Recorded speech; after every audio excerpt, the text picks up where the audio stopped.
지난 10월 19일부터 22일까지 ADX 2021 전시회가 성공적으로 개최되었습니다.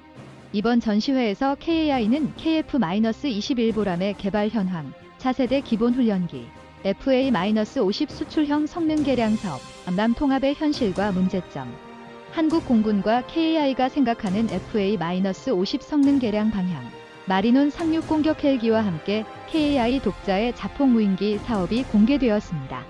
이외에 LIG 넥스원이 KF-21 전자전 장비, 안화가 다양한 차세대 항공무장을 전시했습니다. 밀리터리 리뷰이지 2111호는 다양한 차세대 항공기 사업을 분석해 보았습니다. KAI는 이번 전시회에 KF-21보람의 완성형 모형, 병대에 공급될 예정인 마리논 상륙 공격 헬기 실물 시험기체와 함께 차세대 초등 및 중등 훈련기를 공개하였습니다. 많은 항공 팬들이 KF-21 실물기체 공개도 은근히 원하고 있었지만 시험 스케줄이 빡빡해 시험용 기체를 전시할 상황이 아니었다고 합니다. 현재 KF-21 개발은 성공적으로 진행 중이며 지상 테스트에 사용될 기체 3대와 실제 비행 테스트에 사용될 기체 6대가 조립되고 있습니다. 샵사인 공대공 무장 테스트 KF-21 보람의 시험 비행이 성공하면 거의 곧바로 현재 선정된 IRIS-T와 미티어 공대공 미사일의 시험 발사가 예정되어 있다고 합니다. 공대공 무장 시험 발사가 몇 소티나 수행될 예정인가에 대한 질문에 대해 KAI의 테스트 파일럿은 거의 2000회에 가까울 것이라고 답해 주었습니다. 이는 단순히 공대공 미사일 발사 테스트를 넘어 미사일 장착에 따른 여러 공력학적 변화, 미사일 무장과 예비 연료 탱크 장착량에 따른 비행 특성 변화, 미사일 발사 숫자에 따른 변화 등 고려해야 할 사항이 아주 많기 때문이라고 합니다. KF-21의 공대공 미사일 테스트는 국방과학연구소 안흥시험장 시설을 사용할 계획이며 설정된 공역에서는 한국 공군이 사용 중인 아음속 표적을 사용해 실제 요격 테스트를 수행할 계획입니다. 한국 공군은 공대공 미사일 신뢰성 테스트를 위하여 정기적으로 표적기를 요격하고 있으며 요격 테스트를 수행하는 전문 인력을 가지고 있으므로 이들을 대여한 이후에 실비를 지급하는 형태로 공대공 요격 테스트가 진행될 예정이라고 합니다. 아쉬운 점은 한국은 좁은 영토와 영해로 인하여 사용할 수 있는 시험 발사, 공역의 크기가 제한되어 최대 사거리 100km급의 미티어 미사일을 최대 사거리까지 발사할 수 없다고 합니다. 그래서 제한된 환경에서 최대한 사거리를 확인하는 형태로 테스트가 진행될 예정입니다. 샵사인 테스트 파일럿 양성 KAI는 T-50 고등 훈련기 개발 단계부터 한국인 테스트 파일럿을 투입하기 시작해 당연히 KF-21 시험 비행도 국내 테스트 파일럿이 수행할 계획입니다. 초창기에는 테스트 파일럿 양성을 미국 공군에 의뢰했지만 훈련 비용이 너무 비싸서 현재는 영국 등의 사설기관을 통해 테스트 파일럿을 양성하고 있다고 합니다. 통상적으로 사설기관에서 테스트 파일럿 한 명을 양성하는데 필요한 비용만 12억 원 이상이라고 하며 미국 공군에 의뢰하면 그 비용은 2~3배 정도 늘어난다고 합니다. 테스트 파일럿은 기본적으로 조종사 출신이므로 비행 능력은 이미 검증된 이들이기에 테스트 파일럿 양성기관에서는 주로 항공역학과 항공장비 특성 설계, 비행 특성 훈련 등을 수행한다고 합니다. 즉, 비행 중에 발생한 진동이나 소음이 어디에 어떤 형태로 일어나는지, 비행 시의 조종 특성과 장비가 어떻게 작동하는지를 파악하고 이를 지상의 설계 전문가들에게 자세히 설명할 수 있는 다양한 전문 지식을 훈련받는다고 합니다. KF-21용 전자전 장비 KF-21 기체가 완성 단계에 도달함에 따라 KF-21 그 자체보다는 여기에 탑재되는 다양한 전자장비와 무장체계를 개발하는 LIG 넥스원이나 한화 등에서 보다 다양한 기술을 선보이고 있었습니다. LIG 넥스원은 KF-21에 사용될 다양한 항공장비와 함께 무엇보다 KF-21용 내장형 전자전 장비를 공개하였습니다. 그리고 하나는 KF-21에 탑재될 수 있는 철룡 공대지 미사일, 안국형 JDM 유도폭탄, 차세대 항공전자 장비에 대해 소홍보하고 있었습니다. 샵사인 KF-21용 전자전 장비 KF-21 전자전 장비는 2GHz부터 18GHz 대역까지, 그러니까 현재 군사용 레이더로 사용 중인 거의 모든 주파수 대역을 탐지할 수 있는 다영역 안테나를 탑재합니다. 이와 동시에 적의 레이더 및 시커를 제밍하고자 전방 고대역 안테나, 전방 저대역 안테나, 후방 고대역 안테나를 갖추고 있습니다.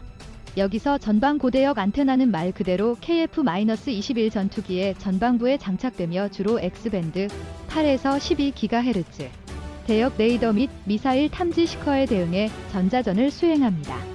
전방 저대역 안테나도 전방부에 장착되며 탐지 레이더가 널리 사용하는 L밴드와 S밴드 주파수 대역을 주로 방해하며 후방 고대역 안테나는 KF-21을 추적하는 적의 공대공 및 지대공 미사일의 X밴드 대역을 주로 방해합니다.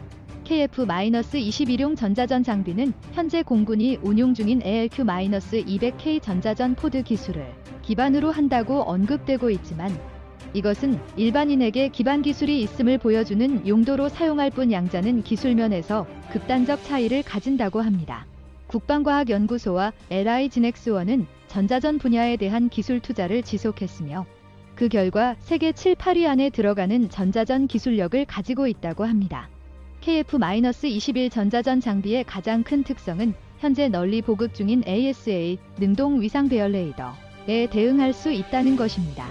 ASA 레이더는 적의 ESM 전자위협 감지 장비에 감지되지 않도록 주파수 도약 기술을 적극 사용하며 그 결과 2010년대 이전에 배치된 아날로그 기반 전자전 장비는 자신이 탐지되고 있는지도 알 수 없는 상태에서 당할 수 있습니다. KF-21 전자전 장비는 최신 ASA 레이더 확산에 대응, ASA 레이더보다 빠르게 광대역을 스캔하고 있다가 적의 주파수 도약 레이더를 발견하면 이를 추적함과 동시에 제밍을 수행할 수 있습니다. 제밍 방식은 단순한 잡음 방해를 넘어서 디지털 수신 기술과 DRFM, 디지털 라디오 프리퀀시 메모리 등 사용해 적의 주파수 형태를 완벽히 복제한 이후 적의 레이더 파에 가짜 거리 기만 정보나 아짜 표적을 추가하는 등의 복잡한 제밍을 수행할 수 있다고 합니다. 국내에서는 2010년대 초반에 파키스탄에 한국형 전자전 포드인 ALQ-200K를 수출하려 했다가 미국의 반대로 이것이 차단된 사례가 있었습니다. 관계자는 결국 미국이 성능이 제한된 전자전 포드를 파키스탄에 판매했다고 말해 주었습니다. 당시 미국은 자국제 전략 부품인 DRFM이 장착된 전자전 포드를 함부로 판매했다며 한국에 대한 DFRM 수출을 차단해 큰 문제가 생기기도 했습니다. 하지만 한국은 세계 최상급 전자기술 보유 국가이기에 아주 빠른 시간 안에 DRFM, 디지털 무선 주파수 메모리를 국산화했고 당연히 KF-21에는 국산화된 최신 버전이 장착되고 있다고 합니다. 카밴드와 통합 전자전. 민감한 질문을 해보았다. 미국 F-35A의 APG-81 ASA 레이더도 방해할 수 있을까요? 라는 질문에 대해 관계자는 방해할 수 있을 것 같기는 한데 테스트는 수행하지 못했다고 답했습니다. 미국이 F-35A를 판매할 당시부터 전자전 테스트 등에 동원하는 것을 막는 여러 규정을 두기 때문이지만 만약 일본의 위협이 강화되면 조용히 테스트가 진행될 가능성도 있어 보입니다. 다른 질문으로 일본의 AAM-4가 카밴드 26.5에서 40GHz 대역의 ASA 레이더 시커를 사용하고 있는데 왜 여기에 대응하지 않았는가에 대해 질의해 보았습니다. 관계자는 KF-21 보람에는 2010년대 초반에 제안 요청서 RFP (Request for Proposal)가 만들어졌고 당시만 해도 카밴드를 사용하는 무장이 제대로 배치된 상태가 아니었기에 요구사항이 없었다고 합니다. 하지만 한국 공군이 원하면 얼마든지 능력 추가가 가능하며 실제 KF-21이라는 국산형 전투기 덕분에 새로운 위협에 보다 능동적으로 빠르게 대응할 수 있게 되었다고 합니다. 현재 F-4나 KF-16 등에서 ALQ-200K 전자전 포드를 운용하고 있지만 미국이 자국 전투기에 대한 외국제 전자장비의 완전한 통합을 인정하지 않으므로 제한적인 통합 및 제어만 가능할 뿐이라고 합니다. 이와 비교해 KF-21은 한국형 모델이므로 레이더 수신 장비부터 시작해 제밍 장비, 전투기의 임무 컴퓨터와 체프 디스펜스 모두를 통합 설계할 수 있어서 훨씬 유기적으로 강력한 대응 능력을 발휘할 수 있다고 합니다. 전자전 분야는 설명이 어렵고 내용도 방대하므로 차후에 보다 자세히 소개할 계획입니다. 한화의 천룡과 항공무장. 한화는 이번 전시회에 지난 9월 15일에 공개된 천룡 공대지 순항미사일의 한화 버전과 함께 다양한 항공무장을 전시하였습니다. 여러 번 설명했지만 지난 2020년 6월 26일 방위사업청이 국방연구개발사업 주관기관 조정 방안을 내놓으면서 원래 국방과학연구소가 개발 중이던 천룡 공대지 순항미사일 130mm 유도미사일 정상어 성능 개량 KVLS를 업체주도 개발로 전환하는 방안이 나왔습니다. 실제로 업체주도 개발 사업이 시작되어 130mm 유도미사일 정상어 성능 개량 사업이 LI지넥스원 개발 주도로 넘어갔고 KVLS 개발 사업이 한화디펜스 주도로 넘어갔습니다. 하지만 천룡은 기술 수준이 높아서 논란이 생겼고 그래서 아직까지 천룡을 업체 주도로 변경할지 아니면 국방과학연구소 주도를 유지할지에 대해 결정이 나지 않았다고 합니다. 더욱이 업체 주도 개발 사업으로 전환될 경우 현재 국방과학연구소와 공동으로 탐색 개발을 진행 중인 LI지넥스원이 이어지는 체계 개발에서 제외되는 경우도 이론적으로 발생할 수 있다고 합니다. 기본적으로 업체 주도 개발 사업이 시작될 시에는 참여 희망업체를 모집한 이후 기술평가 및 경제성 등의 검토를 진행한 이후에 체계 개발사를 결정하기 때문입니다. 이는 다른 의미로 한화에게도 기회가 열렸다는 것이지만 LI지넥스원이 해성, 대한미사일과 현무 순항미사일 공동개발 및 생산자인 것과 비교해 한화는 순항미사일형 무기에 대한 개발 경험이 없습니다. 그래서 한화는 비슷한 무기체계인 SOM 공대지 미사일을 개발한 터키 등과 기술 협력 의사를 밝힌 것이며 타우러스 제작사와도 기술 협력을 논의한 바 있다고 합니다. 한화의 견해는 같은 계열사인 한화에어로스페이스가 개발 중인 터보팬 엔진이 천룡에 장착될 계획입니다. 천룡의 탄두체계도 한화가 생산할 수밖에 없으므로 한화의 체계 개발 경험이 부족하긴 하지만 충분히 해외 협력 등을 통해 만회할 수 있다고 보았습니다. 여기에 추가해 국방과학연구소가 적극 협조한다면 사실 한화의 독자적인 체계 개발도 가능하다는 견해를 피력하였습니다.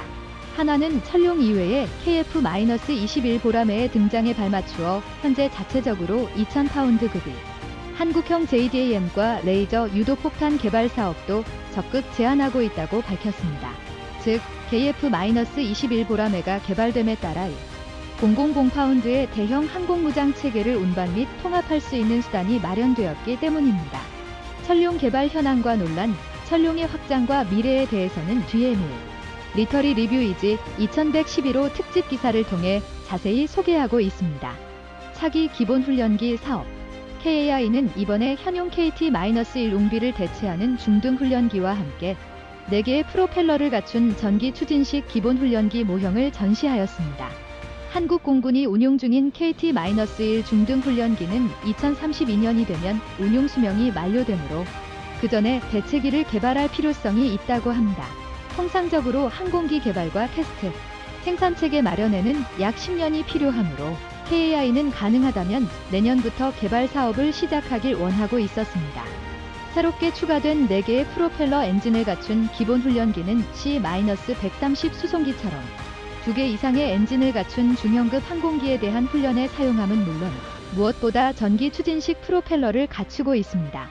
밀리터리 리뷰이지 2111호는 KAI의 차기 기본훈련기 FA-50 수출형 성능 개량 사업, 암람 통합의 현실과 문제점, 안국 공군과 KAI가 생각하는 FA-50 성능 개량 방향, 마리논 상륙 공격 헬기와 함께 KAI 독자의 자폭 무인기 사업, 수리온 계열형 한국형 기어박스 체계 등에 대해 분석해 보았습니다.